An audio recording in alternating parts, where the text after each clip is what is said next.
आज अपन पढ़ेंगे question number 2। Question number 2 यहाँ पे लिखा हुआ है, देखो। Z Limited purchase a machinery of ₹2 lakh on 1/7/2014. Depreciation charge at 10% per annum by original cost method each year on 31st March. ठीक है, यहाँ पे इन्होंने बोला कि Z लिमिटेड ने एक मशीनरी परचेस की 2 लाख रुपए की 1 जुलाई 2014 को। डेप्रिसिएशन चार्ज करना है 10% per annum by original cost method. कब? Each year on 31st March. बराबर है, हर साल 31st मार्च को डेप्रिसिएशन चार्ज करना है। Give journal entries and ledger account for the year 14, 15, 15, 16 and 16, 17। ठीक है, तो अपन क्या करेंगे, अपने को डेप्रिसिएशन का पहले कैलकुलेशन आ जाएगा। डेप्रिसिएशन का कैलकुलेशन करते वक्त अपने को क्या करना पड़ेगा, कॉस्ट ऑफ एसेट। ठीक है, cost of asset into rate of depreciation. Cost of asset into rate of depreciation. Cost of asset क्या है, 2 lakh into rate of depreciation 10% per annum. ठीक है, पर एनम में देखो तो ये आ गया 20,000 रुपये।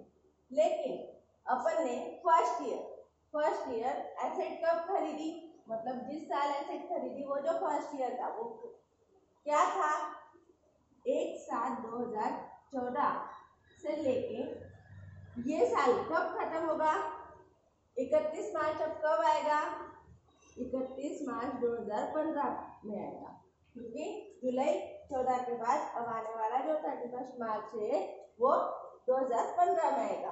तो इस पीरियड के लिए ये फर्स्ट ईयर है in the year of purchase. तो यहाँ पे जुलाई से लेके 31 मार्च तक कितने दिन होते हैं, जुलाई, अगस्त, सितंबर, अक्टूबर, नवंबर, दिसंबर, जनवरी, फरवरी, मार्च। 9 मंथ्स का डेप्रिसिएशन यहाँ पे लग जाएगा। कितने मंथ्स का डेप्रिसिएशन लग जाएगा, 9 मंथ्स का डेप्रिसिएशन लग जाएगा। ये जो डेप्रिसिएशन है ये क्या है, पर एनम। पर एनम मतलब पूरे साल का। ठीक है, तो 20,000 डिवाइडेड बाय 12 इंटू 9। ठीक है, तो कर लो इसको, आ जाएगा 15,000। पहले साल के लिए ये डेप्रिसिएशन लग जाएगा 15,000। और उसके बाद नेक्स्ट ईयर, सेकेंड ईयर कब से चालू होगा, इसके जस्ट नेक्स्ट डे से 1/4/2015 से। खत्म कब होगा, 31/3/2016 को। तो ये तो पूरे 12 महीने हो गए और 12 महीने का डेप्रिसिएशन अपन निकाल चुके हैं। तो ये डेप्रिसिएशन आ जाएगा 20,000। उसके बाद थर्ड ईयर भी बोला है, तो थर्ड ईयर स्टार्ट होगा 1/4/2016 से और इसका डेप्रिसिएशन लगेगा 31 मार्च 2017 तक। ठीक है, तो ये भी कितने मंथ हो गए, 12। और कितना डेप्रिसिएशन आएगा, 20,000। ठीक है मैम, इसको कम ज्यादा क्यों नहीं लिया, कम ज्यादा लेने का सवाल ही नहीं आता, क्योंकि 31 मार्च को डेप्रिसिएशन डालना ऐसे इन्होंने यहाँ पे बोल दिया है। इसके बाद आने वाला 31 मार्च ये है, लेकिन अब नेक्स्ट ईयर तो नए बुक्स ऑफ अकाउंट्स होंगे, सेकेंड ईयर होगा। देखो यहाँ पे सेकेंड ईयर होगा और उसके बाद भी आने वाला जो डेप्रिसिएशन है 2016 में आएगा 31 मार्च को। फिर तुरंत थर्ड ईयर स्टार्ट हो जाएगा। थर्ड ईयर एंड कब होगा, 31 मार्च 2017। ठीक है, तो इस तरीके से फर्स्ट ईयर 15,000 का डेप्रिसिएशन आएगा, क्योंकि एसेट बीच में उस साल में खरीदी है, जब से एसेट खरीदी है और जब ईयर एंड हो रहा है वहां तक जितने टाइम पीरियड के लिए अपन ने एसेट यूज की है उतना डेप्रिसिएशन अपने को in the year of purchase डालना पड़ता है। उसके बाद पूरे साल अपन ने एसेट यूज की, इसलिए अपन पूरे साल का डेप्रिसिएशन चार्ज करेंगे। ठीक है, फिर यहाँ पे कोई ऑब्जेक्शन नहीं आना चाहिए। चलो, यह हो गया।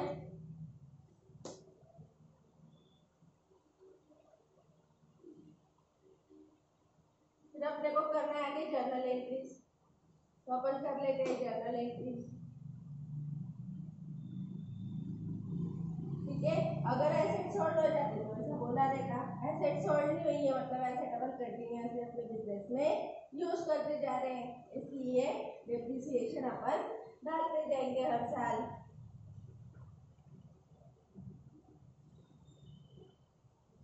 ठीक है, वर्किंग नोट पहले लिख लो, फिर जर्नल एंट्री करते।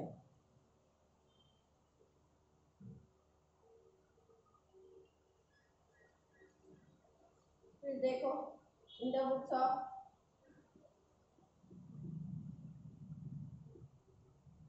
जेड लिमिटेड जर्नल एंट्रीज, काय की जर्नल एंट्रीज कर रहे अपन डेप्रिसिएशन अकाउंट की। ठीक है, date column, particulars column, LF, debit amount, credit amount.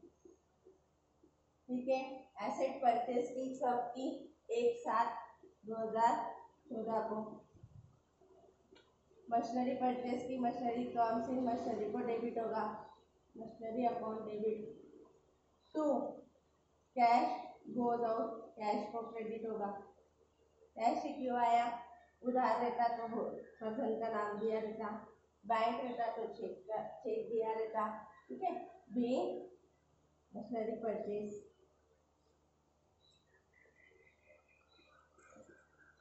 ठीक है, अमाउंट कितनी देखो 2 लाख रुपीज।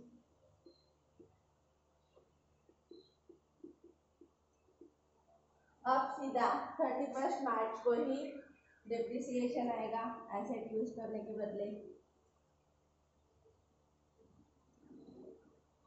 2015 में बोलो डेप्रिसिएशन चार्ज करने के एंट्री डेप्रिसिएशन एक्सपेंसेस या फिर depreciation loss, depreciation upon debit. तो मशीनरी रिड्यूस हो जाती है डेप्रिसिएशन डालने की वजह से। being depreciation charge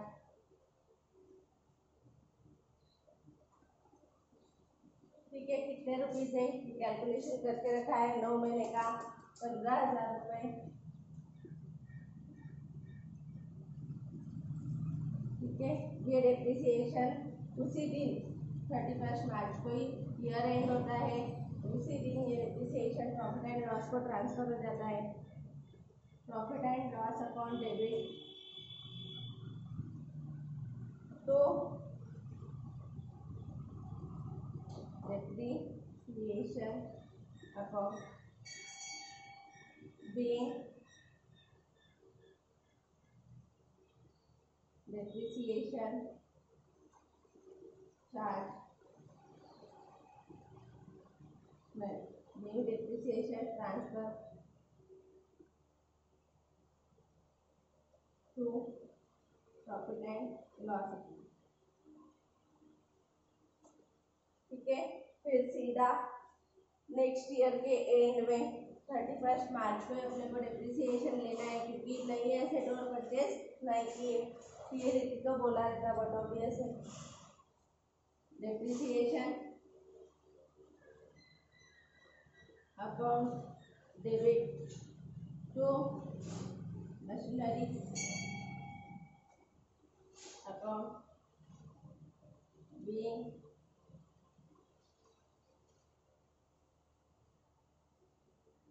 depreciation charge।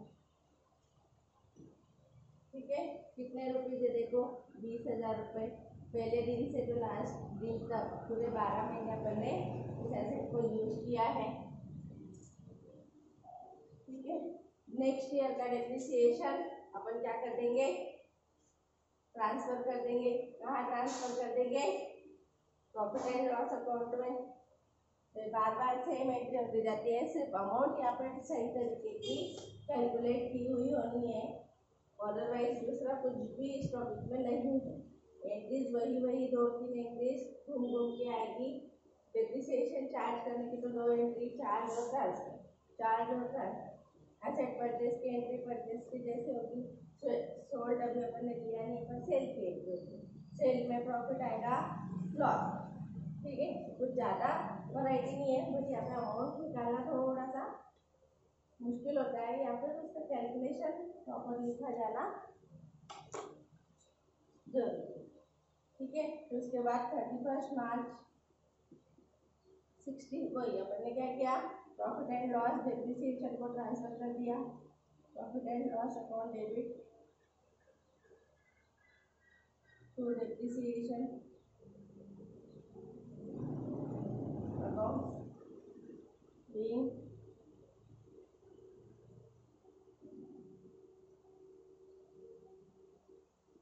depreciation transferred to profit and loss account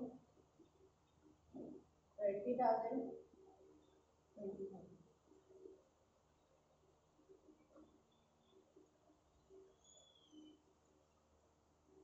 वापस 31 मार्च 17 तक अपने को बोला है। देखो ये कहाँ से स्टार्ट हो रहा है, इसका मतलब है 1/4/14 से लेके तो 31/3/15। तो यहाँ पे तो 1/4 की जगह एक साथ आएगा क्योंकि परचेज बिजनेस से किया। तो यहाँ पे नया ईयर 1/4/15 से 31/3/16, ठीक है, इस तरीके से। फिर यहाँ पे आएगा depreciation account debit to machinery. Third year का डेप्रिसिएशन भी पहले दिन से लास्ट दिन तक एसेट अपन ने यूज की थी। 20,000 और 20,000 यहाँ पे मैंने अमाउंट छोड़ दिए, 15,000 और 15,000, ठीक है।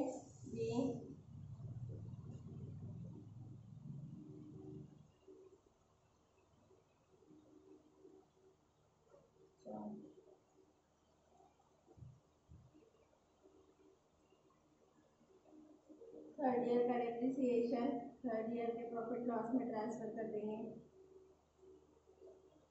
Profit and loss account debit to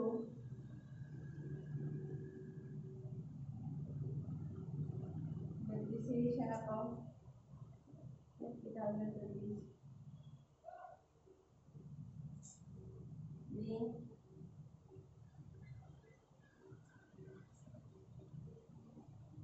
amount transferred to profit and loss, ठीक है। इस तरीके से अपने को यहाँ तक की एंट्री पूरी है, इसलिए अपन वही तक एंट्रीज करें। लिखो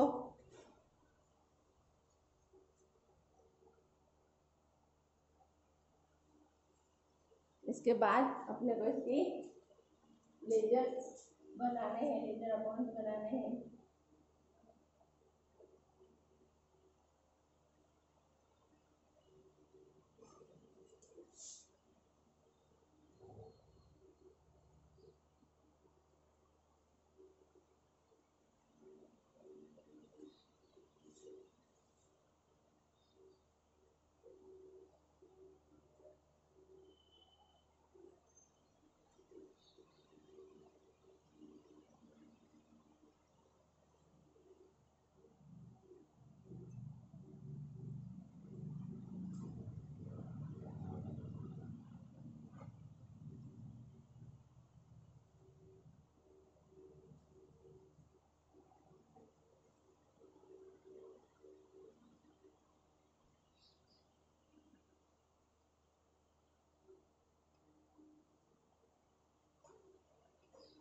कौन से अकाउंट निकालेंगे फिर अपन यहाँ पे, मशीनरी अकाउंट और depreciation.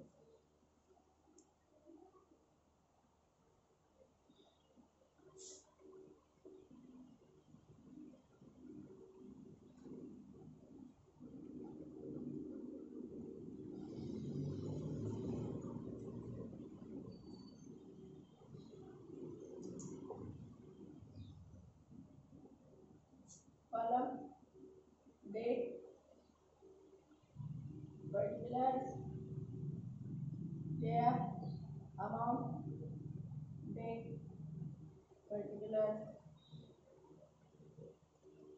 Date amount date amount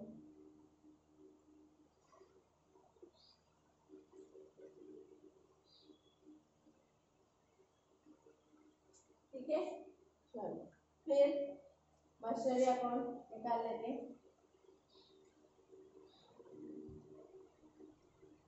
यहाँ पे है डेप्रिसिएशन अकाउंट,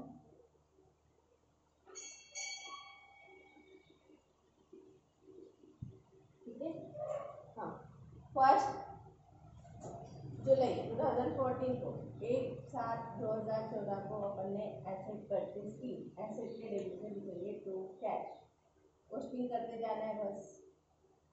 कैश अकाउंट निकालना है तो नहीं, 2 लाख, ठीक है। उसके बाद 31 मार्च को सीधा 2014-15 में डेप्रिसिएशन मशीनरी के क्रेडिट में बाय डेप्रिसिएशन के डेबिट में टू मशीनरी, डेट 31/3/2015, अमाउंट 15,000, ठीक है। 31/3/2015 को ही ये डेप्रिसिएशन प्रॉफिट एंड लॉस को ट्रांसफर हो गया, तो डेप्रिसिएशन अकाउंट क्रेडिट में by profit and loss account. Profit and depreciation account तो ये पे क्लोज हो जाता है क्योंकि उसमें उतनी अमाउंट ट्रांसफर की जाती है और उतनी अमाउंट सीधे सीधे प्रॉफिट एंड लॉस को भेज दी जाती है, क्योंकि वो अकाउंट नॉमिनल अकाउंट है और अपने को अकाउंटिंग ईयर में नॉमिनल अकाउंट्स को और बाकी अकाउंट्स को क्लोज कर लेना पड़ता है। तो नॉमिनल अकाउंट अपने खर्चे होते हैं तो खर्चे को अपने को प्रॉफिट एंड लॉस को ट्रांसफर कर देना, ठीक है। तो 2 लाख में से 15 गए, 1,85,000 बाय बैलेंस डाउन। फिर 1/4/2015 को टू बैलेंस ब्रॉट डाउन, कितना 1,85,000 जो कि पीछे से कैरी हो रहा है आगे। फिर 31/3/2016 को वापस बाय डेप्रिसिएशन, कितने रुपीस 20,000, ठीक है। इसको भी अपन सेम वैसे ही करेंगे। ये डेप्रिसिएशन 31/3/2016 को डेप्रिसिएशन अकाउंट में डाल देंगे, टू मशीनरी 20,000 को 31 मार्च 2016 को ट्रांसफर कर देंगे by profit and loss, amount 20,000, ये हो गया क्लोज 20,000 और 20,000, ठीक है। यहाँ पे बैलेंसिंग कर लेंगे 31/3/2016 को बाय बैलेंस कैरी डाउन, तो 1,65,000, ठीक है। 1,85,000 में से 20 गए,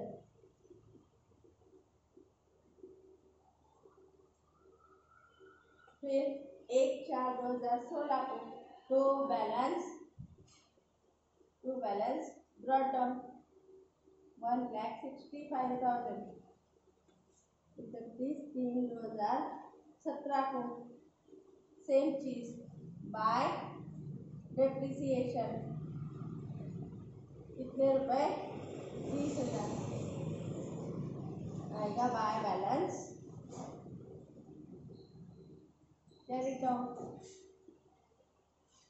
165 में से 20 गए, 1,45,000 बैलेंस बच जाएगा। ये आगे 1/4/2017 को कंटिन्यू होगा, टू बैलेंस ब्रॉट डाउन, ठीक है। इसके बाद अपने को इसको सॉल्व नहीं करना है, अपन इसको यहीं पे छोड़ देंगे। ये जो 31 मार्च का डेप्रिसिएशन है वो अपन डेप्रिसिएशन अकाउंट में ट्रांसफर कर देंगे। मशीनरी कितना 20,000, 31/3/2017 को वो ट्रांसफर कर देंगे प्रॉफिट एंड लॉस को,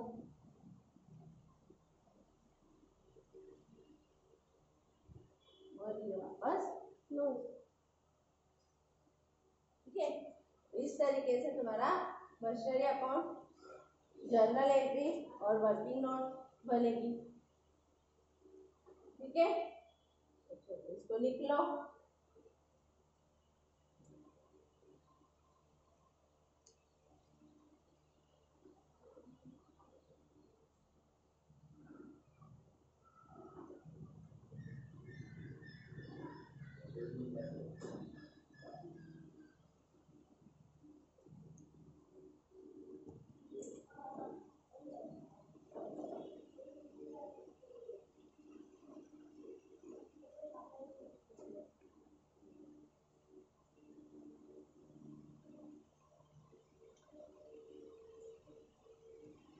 ठीक है, इसके बाद एक एग्जाम्पल घर से रेडी वो कर लेना है।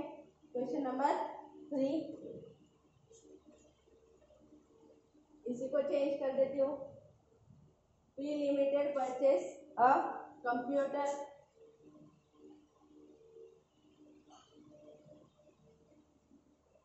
ऑफ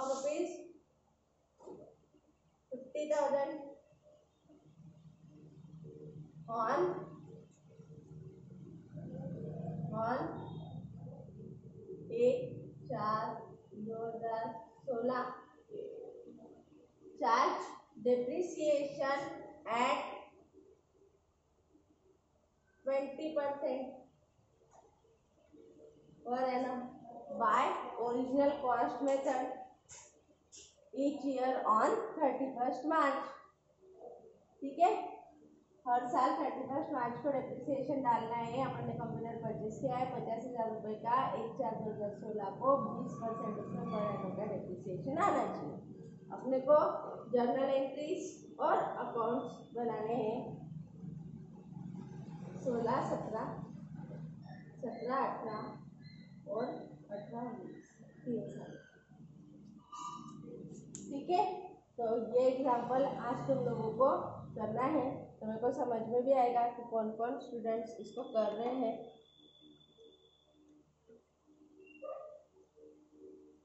चलो, तो इसका सॉल्यूशन मेरे को भेजना है। चलो अपन इसको स्टार्टिंग में थोड़ा सा डिस्कस कर लेंगे।